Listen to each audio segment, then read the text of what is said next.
Today's video is sponsored by Young LA. When I lost the weight, I needed a whole new wardrobe and I went to Young LA. Whether you're going out, you're chilling, or you're going to the gym and you want to look badass, this is the place for you. And when you use my code TRUE, not only do you get 15% off at checkout, but you help us keep the lights on and give you lot more videos like this one. So check out Young LA and use my code TRUE, but for now, enjoy the video. So I asked you lot in the last video, help me out with some subjects that you want me to cover, and the one that was suggested quite a lot was the case of baby Preston Davey, this cute little boy here who was murdered. This is a really, really rough one. But in covering so many sensitive subjects lately on the channel, I've really come to the opinion of, yeah, I can't change the fucked up shit that's going on, but I can talk about it and I can put the spotlight on it as best as I can, and hopefully put some sort of pressure on people in my own little way to make people sort this shit out. And there's a lot of shit that needs sorting out. After researching this case, the more I researched, the more outraged I became. Now, baby Preston was adopted by this man and this man, Jamie Varley and John McGowan Vasakali. I'll just shorten that to John McGowan. They adopted him at 9 months old, and within 4 months, he was dead. And in that 4 months, there were so many signs, there were so many screaming red flags to the authorities that something was very wrong the whole time. Now I'm going to show you some footage of Jamie Varley as the hospital staff confirmed to him that baby Preston was dead. I should not have left him here. It's minutes. It's minutes. I can't. Listen. No, I can't. I can't. No. This is not happening. This is the Lord. This is not happening. Lord. Where's his partner? I can't, no, please. I know. Jamie, come on. No, I can't. Please kill me. Please. Jamie. Please. Jamie. I can't. No, this is not. Jamie. No. Jamie, look at me. No. Jamie, look at me. No. John!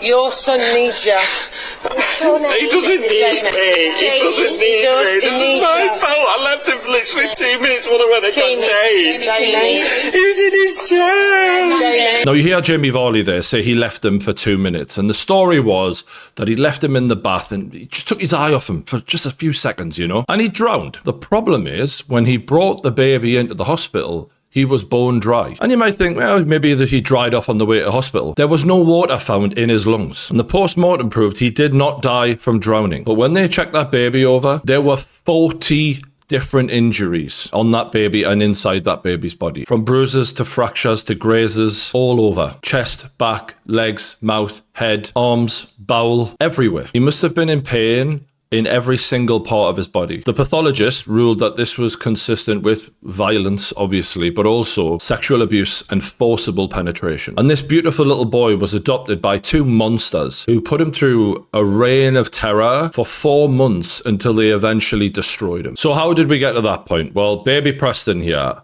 was removed from his birth mother very early on after she gave birth. Apparently this is her here. She had apparently been in and out of jail a lot in her life prior to giving birth, including for murder at just the age of 14 years old. She murdered an elderly woman. So this baby did not have a great start in life. I think his grandmother wanted to adopt him, but unfortunately she had cancer at the time, so they wouldn't allow that. And as it happens, I think she recovered from that and she could have actually taken the baby on later on down the line, but he was put into foster care until they could locate him some suitable parents. And here he is in foster care, and these foster parents are fantastic. Apparently they looked after him for 9 months before giving up, and they'd had lots of experience. So look, he's a healthy, happy baby there, loving life, just an innocent, cute little guy, bless him. And they said he was like any other baby, he had his challenges, like you'd have the late nights every now and then, like every parent has. Nothing out of the ordinary though. He was a lovely kid. And keep in mind, like, this is a baby that's been removed from its mother. Like, babies at that age, them and their mothers, they're one and the same, right? So to take a baby away from its mother, it's traumatic. And when it came to the adoption, this guy, Jamie Varley, seemed like more of the driving force behind it. He basically was going to take a year off of work, because he was a school teacher, which obviously looked great on him coming in as an applicant for adoption. And John McGowan here, who worked in sales, was going to carry on working to support the family. And the adoption agency had been pushing harder for the LGBTQ plus community to get involved in adopting kids. So they must have been rubbing their fucking hands when those two walked through the door. They actually even ran campaigns, apparently, to get the LGBT lot in to adopt kids, and actually even had targets to hit in terms of getting, you know, gay people to adopt. And it's to a point where apparently if you were gay and you applied to adopt a baby, but you didn't necessarily have like a stable partner in your life and a settled household, you would still have a pretty good chance of getting one just because you were gay. Bearing in mind the kind of lifestyle a gay guy could be having at that point, right? He could have a different bloke every night. Men don't usually play hard to get, do they? Not necessarily the environment to be putting a child in. You know, you want a settled, stable family household. So just hearing that, I'm like, all right, you're bending the rules for a bit of diversity. What a surprise. And I just find it mental to hear that they would be prioritizing gay couples. Like, gay couples were at the front of the queue basically because of this. And I'm just like, should we not just be thinking like, what couple is best suited to the baby? Not, do they prefer cock? And like, I'm not saying gays shouldn't be allowed to adopt at all or anything like that, but let's be honest here. Women biologically are more maternal and designed to be embracing of a baby than men are. Biologically. And as much as we want to ignore biology in the modern era, I happen to believe in science. And I think there's an argument there to say if there is a mother on this waiting list, she actually should be prioritized, ironically, for that reason. But they wanted to get the gay numbers up. So that, you know, that was that. They were fast-tracked. And in terms of going through the process of adoption and how this couple portrayed themselves to people and the image that they wanted people to see of them, this is what the lead detective of the case had to say. Present to the outside world was one of respectability. The truth is far more sinister and darker than that. The perfect family, living in the perfect home, having the perfect lives. Instagram ready, aren't they? Everything's on social media. Everything is brilliant. And I think if you scrape away the veneer of that, you come to something that is entirely different.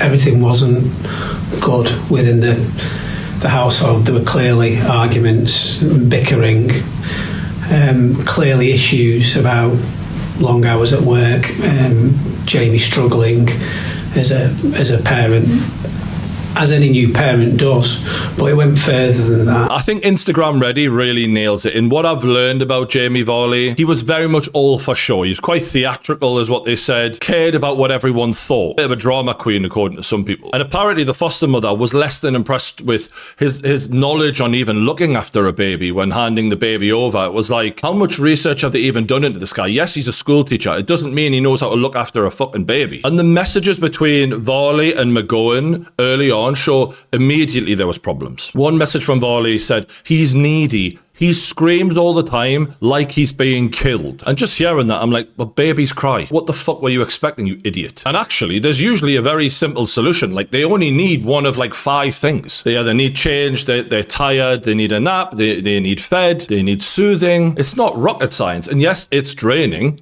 because it requires energy, but it's not complicated. And that sentence of he's screaming like he's being killed, I mean, there's like different kinds of crying from a baby, and that sounds like pain. And you wonder how quickly Preston became in pain from the second he got through those doors. He even labelled baby Preston annoying. Like, that immediately, if you see a message like that, you take the baby off him. Babies aren't annoying. Annoying is like trying to wind you up. He's not conscious of that, you fucking idiot. Babies have needs. You're not meeting them. If that's annoying, you hand him back immediately. That should have happened immediately. And the fact that they've seen him as such a great candidate for being a parent when this is how quickly he unraveled, I mean, what level of research was done? Very little, it seems. Because if I was on that panel, I'm handing a baby over to someone, I am grilling them on everything and making sure they know damn well what to expect. And it doesn't seem like he was in any way prepared here. Now, the foster mother, who obviously had looked after him for 9 months up until that point, was supposed to visit him every now and then, just so that he doesn't feel like he's been completely abandoned, which has obviously happened to him earlier on in his life, and to just check on him. And when she would try and make appointments, make arrangements, they would blank her. They would miss them completely. And again, a major red flag there. And she actually raised the alarm on this. Fair play to her. She said to social workers, something's not right here. He's being hidden from me. This baby is being hidden from me here. And I've got a bad feeling about this. Social services did nothing. She eventually did get to see the baby, but it was like they'd missed multiple appointments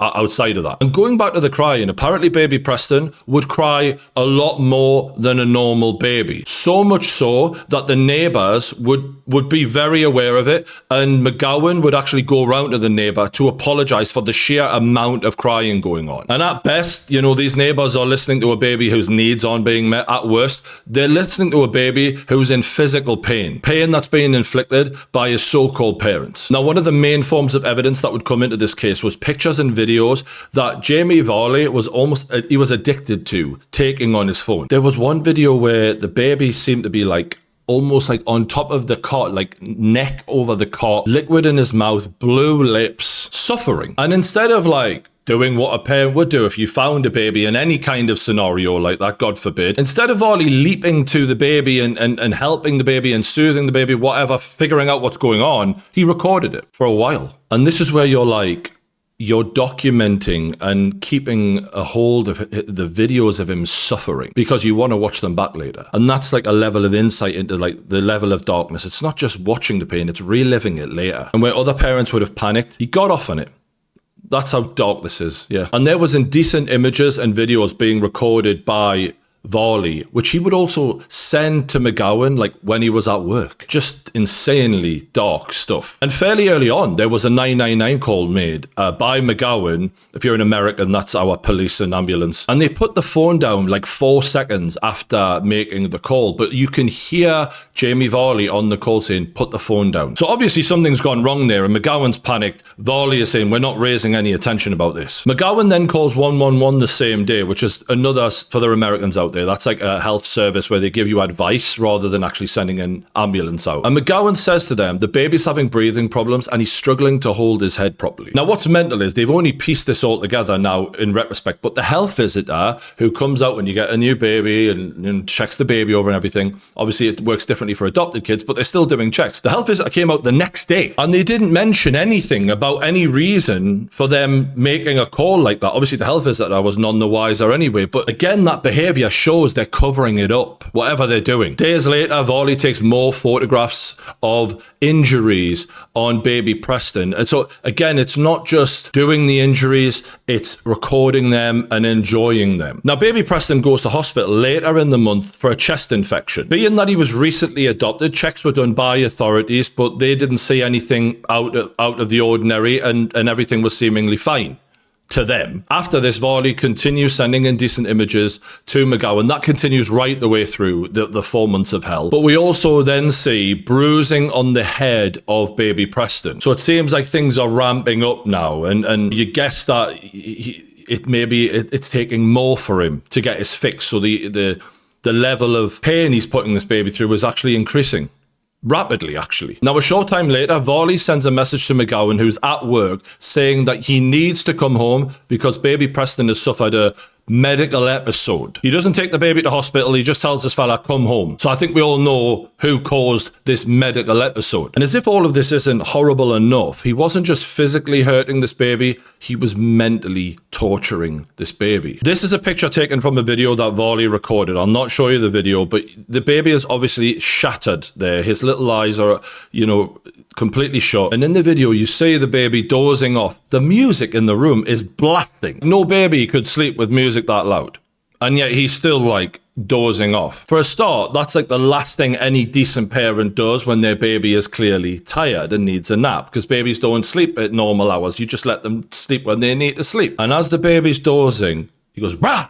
And he gives the baby such a fright, and you could see it fucking hurt. I'll be honest, it really fucking, just watching that, just getting a glimpse into what this baby was being put through, that really was upsetting, that, because you could see him try to smile at someone who's supposed to be his daddy. He's supposed to be my hero, my person who gives me everything I need. And he's not even letting this baby get its basic needs met for his own sick and twisted pleasure of mentally torturing this poor little kid who's shaken, you know, within an inch of his life. And you can just see this glazed look in his eye, man. It's like, fuck me, what did this kid go through? Like, I'm going through these details here, and it's like, but the reality is so much worse than the words that are coming out of my mouth. And just seeing that look in his eyes, it was really disturbing. Now, baby Preston ends up in hospital again for the second time. Now he's got a rash, but they also notice when they're checking him over some bruises on him, specifically his head. Now, they had some video of a toy box falling on his head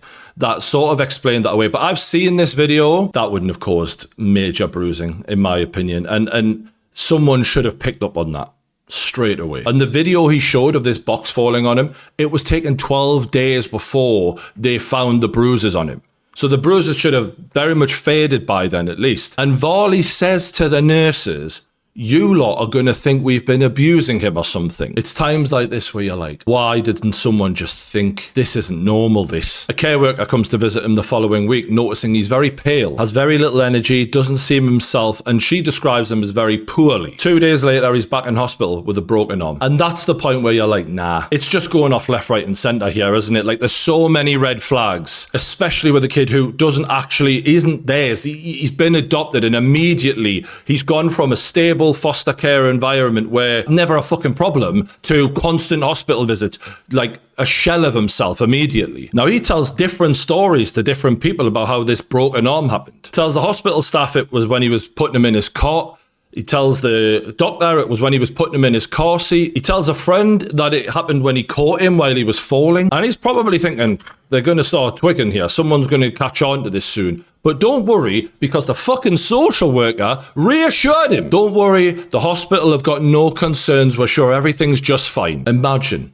This baby cannot talk. The baby can't tell you, but its body is telling you everything. It's screaming, in fact, help me. And your fucking job is literally to look for those signs obsessively, even to be too worried. The casual, careless attitude here is staggering. And I don't know how these people could even be employed in this job in the fucking first place, let alone stay in a job. Now, despite the failures of that social worker, the hospital staff did mention this. I think they were obligated to, possibly, to police as a concern, but a consultant said that those bruises were consistent with a baby learning to walk. Imagine you were that consultant. That was your moment to stop this, to say that's not right, that. And it just shows some of these people haven't got a fucking clue, do they? They haven't got a fucking clue. And it amazes me in situations where, yes, you get some great people in hospitals and social work. There's some amazing people. There's some fucking useless frauds, and I don't know how some of them can sleep at night. Varley goes to a friend's house not long after that. Baby's arm now in a cast, because obviously it's got a broken arm. And Varley tells his friend Janet that he's having dangerous thoughts. He says he's thinking about harming the baby, specifically drowning him or suffocating him. The friend didn't say anything to anyone. I get that they're not medically trained and that the responsibility of the safety of this baby isn't on them, but fuck me, man. If someone said that to any of us, right, you'd go, fucking hell, I'm telling someone. Because if she just said, again, it's the domino effect here. If someone had just showed any common sense at any point, this could have been stopped so easily. And there's more mental torture recorded by Varley as he takes the baby to a playground and puts him in a teacup, and he's spinning him around, but he's spinning him around insanely. The speed is ridiculous. The baby is in distress, and you can see like the level of psycho here, that those things that he's getting off on, any discomfort, any trauma that he's inflicting, he's loving every second of it. And as this is ramping up, we come to like a 4 or 5 day period where Preston's body just can't hold out anymore. Varley and McGowan rape baby Preston in his cot, and they videoed it. I'm not even going to say what I've read. Horrific. Worst things you could ever read. It's just soul destroying. And even though he didn't die that day, the doctors, from what I read up, suggested that those injuries contributed to his death a few days later. That's how bad it was. The next day, there's more psychological torture. As I understand it, Varley leaves baby Preston in a bath for like 14 minutes, and he leaves his camera like recording it as he goes out of the room, and the baby is struggling as it's like kind of submerged underwater, trying to stay afloat, trying to stay alive, whimpering, with a broken arm, remember. Just over a year old at this point. Panicking as he's being mentally tortured in a video that Varley can then watch later and enjoy that mental torture. A couple of days later, his baby Preston's final day alive, and it starts with more sexual assault. It seems like there's another sexual assault later in the day as well. And then there's a video recording from Varley of baby Preston struggling to breathe. Now, again, I don't need to go over how unusual it is to watch a baby struggling to breathe and you're just recording the suffering instead of doing something about it, panicking, rushing a baby to help. But again, it shows that at no point did he give a single fuck about the health of this child. At no point, despite all that wailing and theatrics earlier in this video, he was just watching him and enjoying the suffering the entire time, right to the very end. And like, he didn't even want to make it a quick kill. He wanted to make it a slow, painful, torturous, suffering death. One that he could watch over and over and over again after it happened, clearly. And after recording the suffering, he's searching online for kayaks and doing a bit of online shopping and having a bit of a chat with his boyfriend about, should we buy this one? What price is this kayak? This is the day the baby died, knowing that he's struggling to breathe. No actions whatsoever to prevent it. They then rush him to hospital a couple of hours later. The fourth time, remember, that they've taken him to hospital now, and this would be the final time. The chances to stop this were missed. And this is Jamie Vardy and John McGowan rushing into the hospital, rushing. Baby Preston is in the arms of a medical professional who is blurred out here, and he's playing up to the camera with his theatrics there, hands on his head. Oh my God, as if he hasn't just sat there and watched him struggle to breathe all fucking day after he raped them. We see this footage here of them. There's the baby there inside, bless him, just lifeless. I mean, he was dead. Like, they tried their best, these people who resuscitate him, and they were working on him as best as they could. And he's here playing up to the, oh my God, oh my God. Preston was in a state of cardiac arrest. His body had given up. It couldn't handle any more of this monster. Now, obviously, the story he concocted was the baby had accidentally drowned, but that still meant that he had neglected the baby, and they were arrested the same day for child neglect. So let's take a quick look at what Jamie Varley told the cops when he was originally arrested. What happened to cause that bruise? No idea. Did John cause the bruise? Did your mum cause the bruise? Did you? No. Okay. So as you can tell, the plan was deny, deny, deny. And after being arrested initially on child neglect, the initial post-mortem results came back, and then they were arrested on suspicion of murder. But they weren't formally charged for like another 2 years because of how long it took the police to go through all of the medical evidence to build the case so that they could nail him. There were so many pictures and videos and, more importantly, forensic evidence that they had to compile. And what blew my mind is that these two monsters were out on bail the whole time. And I often talk about like the social media arrests in this country, for example. There was that mother, she tweeted something in anger after the Southport murders, and they locked her up for years. And when they initially arrested her, they held her in jail because of the severity of the nature of the crime. This woman was a housewife who fucking tweeted. They were like, we can't possibly let her out. It's such a serious crime. These motherfuckers killed this baby, and they were out walking freely among the public. They even bought this house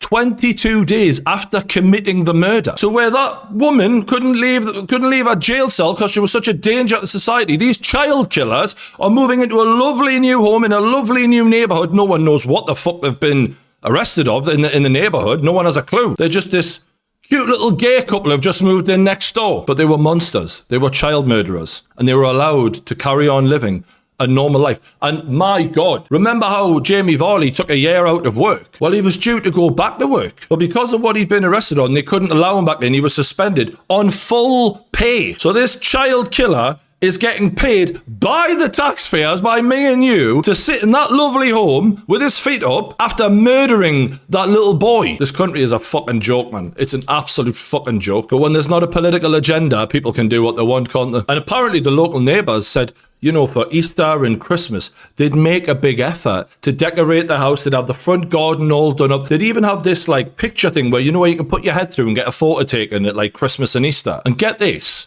the local kids would go there and get their photo taken. So the parents ain't got a clue who these people are. They might have, you don't know what could have happened. Those parents could have grown close to these two because the way Jamie Varley was very good at presenting himself and making people think he was this charismatic theatrical guy. You could have ended up having these two as fucking, you know, babysitters nearby because no one had a clue. They're out doing Halloween decorations and coming across like this cute couple everyone wants to be friendly with. Imagine, even after he was fully charged with murder, Jamie Varley had another 2 months on full pay because the school had to follow proper procedures. You just shake your fucking head at the state of this country. Now, when they were finally charged 2 years later, and this time the police had all the evidence, they were questioned and it was a lot different to the first time. Preston had only reached the age 1 year, 1 month and 11 days, and he was only in your care for just less than 4 months before he was killed. You're wrong. There is no evidence of natural disease to account for the death of baby Preston. Acute upper airways obstruction has caused the collapse of him, but he was also sexually abused. Preston's been bruised. He's got bruising to his bladder. He's got a torn frenulum. You have videoed him in difficulty for 1 hour and 45 minutes before you've even took him to hospital. I haven't done it. Okay. Well, I'll make the suggestion that you've killed him, Jamie. You make that suggestion and I'll fight it to the day I die. Because one day, you guys will be in trouble because you are absolutely wrong. And you can see there how he's almost convinced himself he's done nothing. That's what level of evil liar we're dealing with here. And I've always been kind of fascinated by that because I'm a very truthful person. And yeah, we can all tell white lies. But even in my everyday life, I've seen people do really horrible things to people and then act like it never happened and actually blame the other person for the reason why things happened. And seeing the conviction, and apparently it was quite believable. When he got up in court, even the cops were like, if you didn't have all of that evidence and you didn't know anything, because of the performer that he was, you probably could have believed him. That's how dangerous this guy was. And he told the court that he was a great dad and that the baby had a lovely life and complete bullshit. And the defense, they used the previous character as a form of defense. You know, he's never had anything happen before. And it's like, well, yeah, but these sort of things usually only happen the one time, right? Like, that's how we figure this out, that you're that person, because you kill someone and then we know about it. Serial killers aren't as common as they used to be because we've got this thing called DNA. The prosecution brought a medical professional in who detailed the injuries to this baby, and like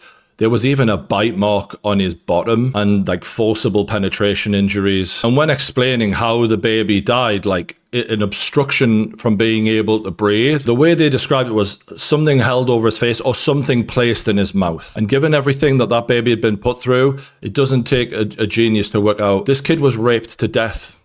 That's what happened. And not only were the signs there physically, but also mentally in the way the baby behaved before. And they brought up something called frozen watchfulness, where kids that are being regularly abused, they get like a glazed look in their eye because they don't know when things are going to go really bad really quickly around them. They don't have that safety, that warmth and security in their home life. Any moment and they could be in extreme physical pain. So they become numb, they avoid eye contact, and they're hyper aware of what's going on around them at all times. There was a lot of signs. There was so many signs. Obviously, the jury found them guilty, thank God, and John McGowan got 25 years. Unfortunately, he'll probably serve about 16 years before he's out among us again. I don't know how that is possible. Like, was he the one who actually took his life? Maybe not. Was he complicit in the whole fucking thing? Absolutely. Death penalty. That's the fucking bare minimum. If you're involved in hurting a kid like that in any way, even if it doesn't even kill the kid, in my opinion, death penalty every time for me. Like, Jamie Varley got life.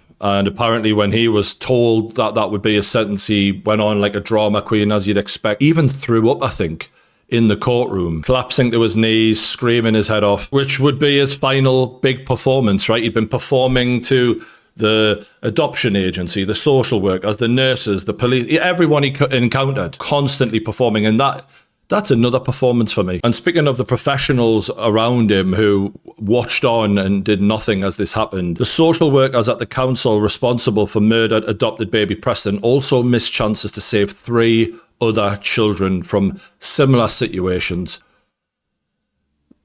Fucking useless. Absolutely fucking useless, man. I'm not expecting people to be perfect, but bloody hell, how can this be going on with multiple kids? And the man who was running the department, who overseen all this, he retired very soon after the actual death of baby Preston. And not only did he get his full retirement, they even give him a 23 grand golden goodbye payment. Job well done. And I can't help but think, looking back at all the opportunities that were missed, the multiple hospital visits, all of the social workers around them, given that it was an adopted baby, so there was already attention there from the get-go. Why did no one suspect? Why did no one say anything? Maybe people did suspect, but why were people not more aggressive with it? And I worry that it comes back to political correctness. When I look at a lot of the cases I've covered lately on this, from the Southport murders, a teacher raised the alarm on Axel Rudiker-Barner, but there was a fear of racism there, so they were shut down. The grooming gang situation, that, you know, people, you know, scared to speak out for racism. Even the Henry Novak thing, like political correctness, it scares the living shit out of people these days because no one wants to get